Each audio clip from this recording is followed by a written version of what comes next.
నమస్కారం ఈటీవీ 360కి స్వాగతం. ముందుగా ప్రధానాంశాలు.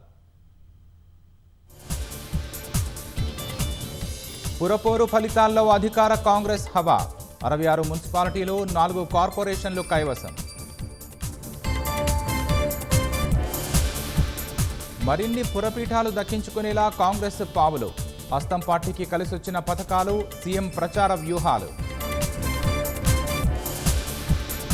13 మున్సిపాలిటీల్లో బీఆర్ఎస్ పాగా, మరో 12 చోట్ల ఆధిక్యం. కార్పొరేషన్లలో ఏమాత్రం ప్రభావం చూపని గులాబీ పార్టీ.